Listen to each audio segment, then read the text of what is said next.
Alhamdulillahi Rabbil Alamin. Wassalatu wassalamu ala seyyidina Muhammad wa ala alihi wa ashabihi ajma'in. Hurmetli bауырлар, hurmetli ханымдар, баршаларыңызға Аллах Тағаланың сәлемі, рахымы, берекесі болсын. Жарату да оныкі, бұйрық беру де оныкі дейді. Қандай әдемі қағида. Кім жаратады, сол сөйлейді. Кім жаратады, сол бұйырады. Және сол жаратушы бізді бізден артық таниды. Ол бізді сонау аналарымыздың құрсағында кішкентай тамшыдан бастап 9 ай бойы дамыған кезіміз, одан кейін ананың құрсағынан шыққан кезімізден бастап балиғат жасына дейін осының бүкіл Алла Тағаланың қамқорлығында болған өмірді бұл. Міне сол Алла Тағала біз үшін ненің жақсы екенін жақсы біледі, біз үшін ненің жаман екенін жақсы біледі. Сондықтан Алла Тағала бұл Рамазан айын бізге жалпы мына тәрбие үшін бұйырған бұл айды. Бұл енді парыз қылған оразасын, сондай-ақ ислам өзіміздің асыл дініміздің бес тірегінің бірі қылған да. Бұл ораза Рамазан айы өте үлкен мектеп. Мысалы пайғамбарымыз саллаллаху алейхи ва саллям бір хадистерінде шахрус собри деп атаған Рамазан айын. Қараңыздар, сабырлық айы дейді. Неге? Өйткені бұл айда адам сабырлықты үйренеді да. Мынандай бір мәселені айтайын, тақырыбымызға бір жақсы бастама болсын. Жалпы біздің әрқайсымыз мен Алла Тағаланы жақсы көрем деп айтамыз. Яғни біз бәріміз Алла Тағаланы жақсы көреміз. Алла Тағаланы жақсы көреміз деп айтамыз. Алла Тағаланы жақсы көреміз. Бірақ мына байланыс, мінезіміз, жүріс-тұрысымыз, ісіміз, сөйлеген сөзіміз, тілімізге қарасақ, қарым-қатынастарымызға қарасақ, өсектерге араласып қоюға қарасақ, ғайбатқа араласуымызға қарасақ, ашулануымызға араласуға қарасақ, біз Алла Тағаланы жақсы көрмейтін сияқты боламыз да. Сондықтан Алла Тағала бұл нәрсенің біз үшін маңызды екенін біледі. Сондықтан Құранда айтады: "Құл", айт оларға, ей пайғамбар. Яғни біз Алла Тағаланы жақсы көреміз деген кезде Алла Тағала біздің жақсы көрем деген сөзімізді теріске шығармайды. Бірақ соны растаңдар дейді да бізге. Өмірді сендерге сол үшін бердім дейді. Оны бір күнде растай алмаймыз біз. Сондықтан Алла Тағала бізге ұзақ өмір береді. Соған жет деп. Әрбір күнің сол күнді күтіп жүр да. Әрбір өтіп баратқан күн сол Алла Тағаланы лайықты деңгейде жақсы көрем деген күніңіз қашан келеді, сол күнді күтіп жүр да сол. Сол үшін осы ғұмыр өтіп отыр. Сондықтан Алла Тағала айтады: "Кул ин кунтум тухибуналлах", егер де сендер Алла Тағаланы жақсы көретін болсаңдар, фаттабиуни дейді. Қараңыздар, пайғамбарымыз не деп айтады?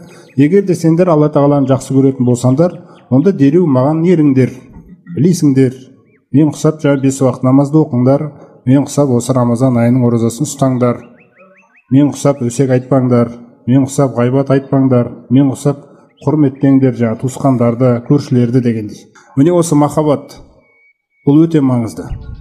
Соны Алла Тағала осы айда сынауды қалады. Қалай сынайды қараңыздар, қандай әдемі жасаған Алла Тағала бізге. Рамазан айында бізді Алла Тағала харам нәрселер былай тұрсын. Адалды мен үшін тастай аласың ба деді ғой. Мына суды, тап таза су мынау.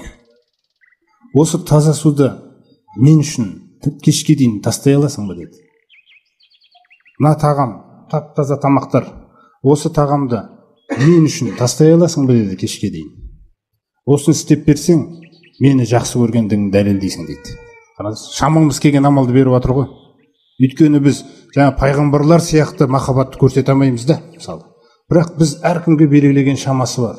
Сол Рамазан айында көрсетші маған менің тағамнан да сусыннан да артық екенімді өзіңе. Содан біз осы өзіміздің істеп жатқан нәрсемізді маңызды түсінейік та. Сіз таңертеңнен кешке дейін судан, тағамнан тоқтап жатсыз қазір. Не үшін деген кезде мақсатыңызды біліңіз. Мақсатты білмесеңіз босқа шаршап қаламыз бұл айда. Күн ыстық болды деген сөздерді айта бастаймыз. Күн созылып кетті, ауырып қалдым, кеше дұрыс ішпеп едім, сәресін, асқазаным ауырды деген сөздер бізді жағалап жүреді. Бұның бәрінде Алла Тағалаға деген махаббат көрінбейді. Сондықтан сіз біліңіз, істеп жатқан ісіңізде мақсатыңызды. Сіз Алла Тағаланы жақсы көрем деп істеп жатсыздар бұны. Мен Раббымды судан артық жақсы көрем. Шөлдеген кездегі. Мен осыған көмектесетін пайғамбарымыздың бір дұғасын айтайын. пайғамбарымыз мынандай дұғаны жақсы көретін және айтатын: Аллахумма инни ас'алука хуббака. Тыңдап отырыңыздар, мағынасын жаттап алсаңыздар да болады. Аллахым, мен сені жақсы көруді сұраймын. Және сенің мені жақсы көруіңді сұраймын дейді. Ва хубба амалин юқаррибуни иля хуббик. Сондай-ақ мен сенен, я Раббым, сенің махаббатыңа жақындататын амалды жақсы көруімді сұраймын. Мен кез келген бір әр нәрсені жақсы көре бермейін, Раббым. Сен қай амалды жақсы көрсең, мен соны жақсы көрейінші. Сенің махаббатыңа қай амал алып барады, мен соны жақсы көрейінші. Сосын дұғасының соңын қараңыздар. Уажғал хубби, қараңыздар. Ашадду минал маил барид.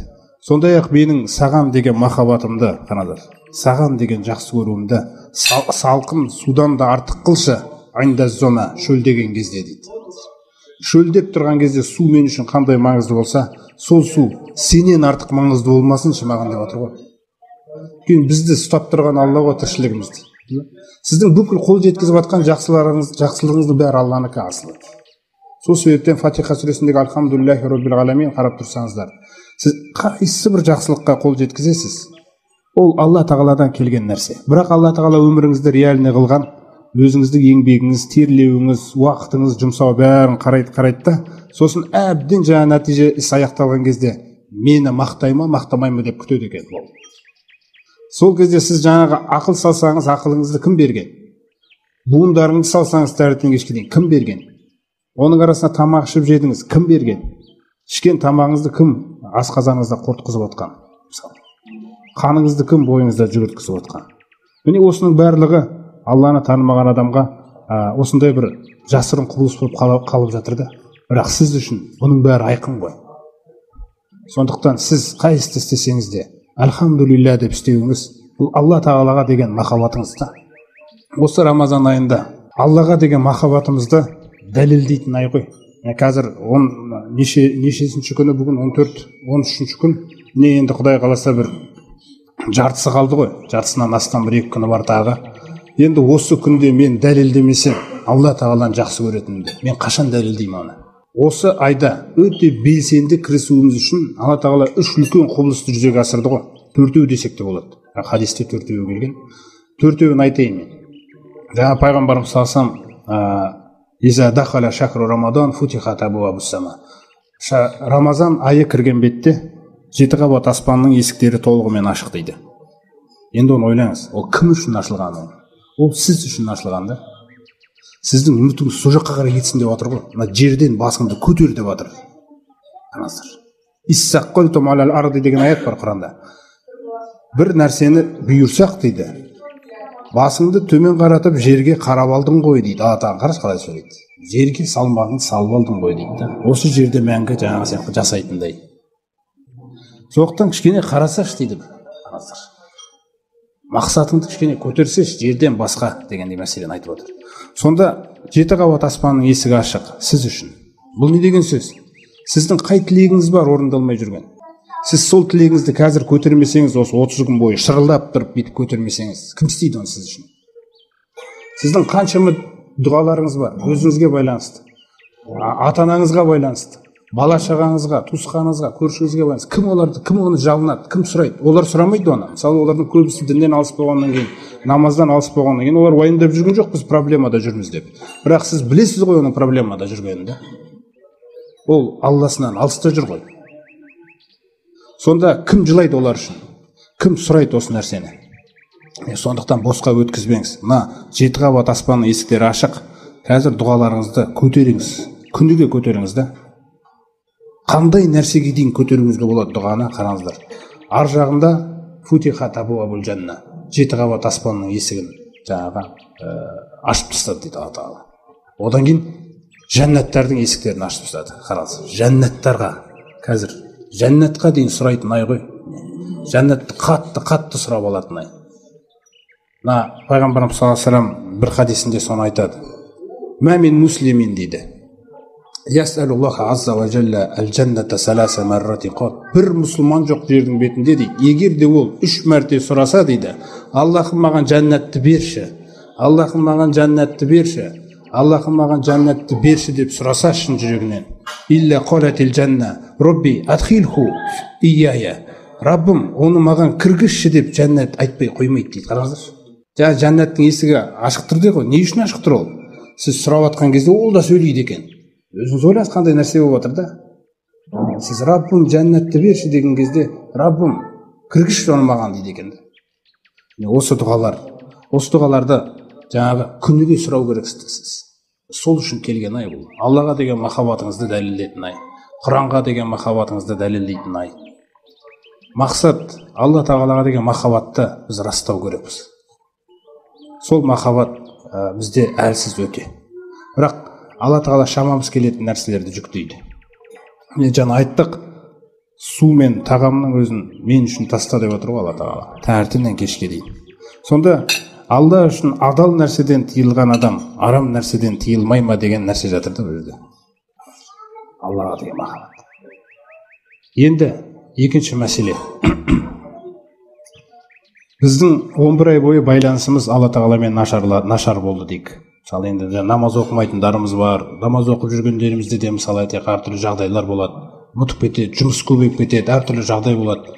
Сол байланыс неден басталады деген кезде, жаңағы енді мына өзіміз әрдайым қоғамда, осы қоғамда өмір сүріп жатқаннан кейін біз үшін әдемі тақырыптар болады. Мысалы менің ан жақта связім бар деген. Менің дәрігерде связім бар, егер қаласаңыз мен сол жаққа сөйлесіп берейін дейміз біз. Жаңағы менің акиматта связім бар, егер қаласаңыз мен кіргізіп берейін дейміз. Осындай связьдар бізде бар. Алла тағаланың берген связьдары. Бұл Алла тағаланың сізге беріп қойған нығметтері. Тіршілігіне пайдалан деп та. Бірақ сұрақ, менде ан жақта связь бар, менде мына жақта связь бар дегенде, сізде Алламен связь бар ма? Аллах тағалаңмен связь бар ма деген мәселе. Байланыс. Сол связьді не үшін мен бұл сөзді айтып жатырмын? Өйткені өзіміздің жаңағы намаз деген сөз Құранда соля деп аталады ғой. Сол соля деген сөз байланыс деген мағынаны білдіреді асылы. Сол намаз болмаса, қазір бізде байланыс бар ма Алламен? Сосын бізде Алламен байланыс болмаса, жаңа мысалы сізде связь бар, сіз кіргізіп беруіңізге болады да, оны апарып дәрігерге сөйлестіріп. Алламен связь болмаса, қайтып кіресің, қайтып кіргізесің о жаққа. Дұғаңды қалай кіргізесің о жаққа деген мәселеді. Сондықтан намаз деген нәрсе осы айда өте ерекше бір дәрежесіне жету керек та. Ол дегенім пайғамбарымыз саллаллаху алейхи ва саллям айтады, адам намаз оқыған кезде намазға тұрған кезінде таудай күнәсімен қоса келеді дейді намазға. Күнәсімен қоса келеді дейді. Сөйтіп сәжде рукуғын жасаған кезде жаңағы күнәлар түседі дейді. Енді ойлаңызшы, жаңа айтып отырмын ғой, егер ол намаз болмаса, онда ол күнә күннен күнге не істеліп жатыр? Жиналып жатыр.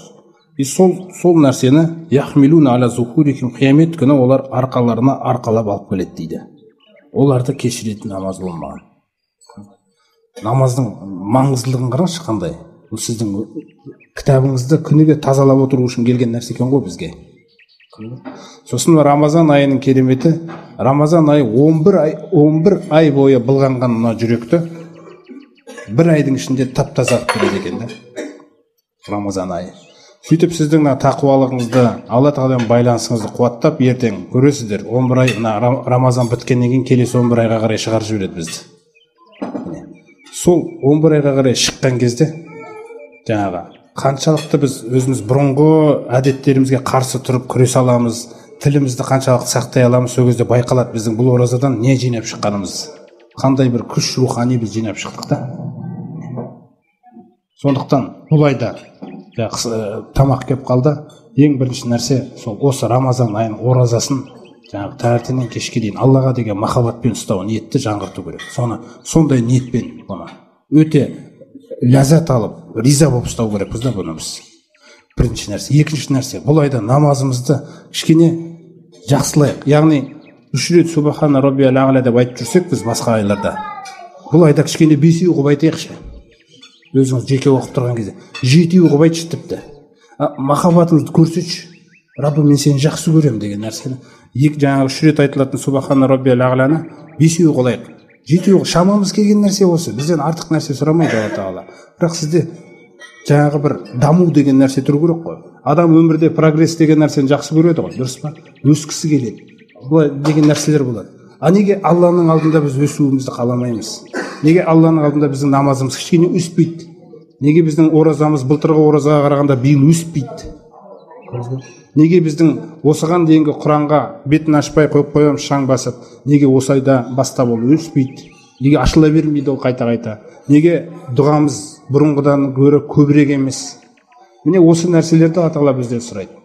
Осы Рамазан айы бізге осындай өсу, дамуды әкелсін, құрметті жамағат. Осындай жақсылықтарға қол жеткізейік, иншалла. Осы мағыналар үшін жаңа айтылған сөздер Алла қабыл етсін. Баршамыздан.